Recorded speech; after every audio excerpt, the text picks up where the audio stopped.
The Alps, Europe's water towers, contain an estimated 40% of the continent's freshwater. The thousands of streams, brooks, and rivers that originate in the Alps have formed the basis of a traditional cultural landscape and unique biodiversity for centuries, as well as over 1,000 hydropower stations providing renewable energy for millions, the basis of trade, agriculture, and industry. But with climate change, it is likely that within the next few decades, around 90% of the Alpine glaciers will melt entirely. What will this absence of snow and meltwater mean for both the natural environment and people? The first Alpine Rivers Symposium brought stakeholders from all walks of life to consider what do we want the future to be and how will we get there? And with that, I mean that biodiversity needs to be integrated into our communities, into our policies, into our thoughts of how to deal with life and how to deal with this planet. So it's really important that we integrate biodiversity into our main daily lives. More that we have to find a coexistence and cooperation between the protection and the restoration on the one side and the usage on the other side. So we have only one Danube River, for example, that has to fulfill all the demands. But can facts alone inspire behavior change and action for nature and people? Are we swayed by pie charts, or are we, as humans, wired for compelling narratives and captivating visuals?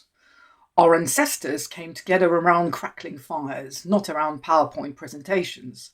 It is the stories that bring us together, not statistics. In stories, we find meaning, connection, and build pathways for change. Two Horizon Europe projects, EcoAdvance and BioAgora, teamed up with One Water to pioneer a transformative learning methodology.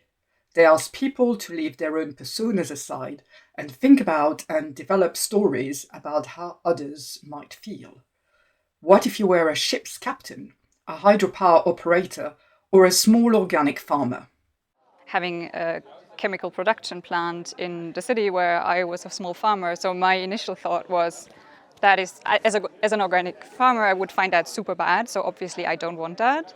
And then on second thought, I was like, okay, actually, this could bring a big economic impact and benefit, which helps me sell my produce. And so realizing that even someone that I would obviously consider to be in the ecological corner has interests that are very diverse was very interesting to even within that role see how complex anything water is. What if you were a fish? That other people can also, embrace these different situations, different contexts, be someone else, speak for someone else, and also find these overlaps in our attitudes and our perspectives to the common issues and common goals as well.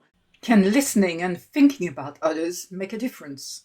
We got to see different perspectives and to sort of put on another people's shoes. You too can be part of the transformation.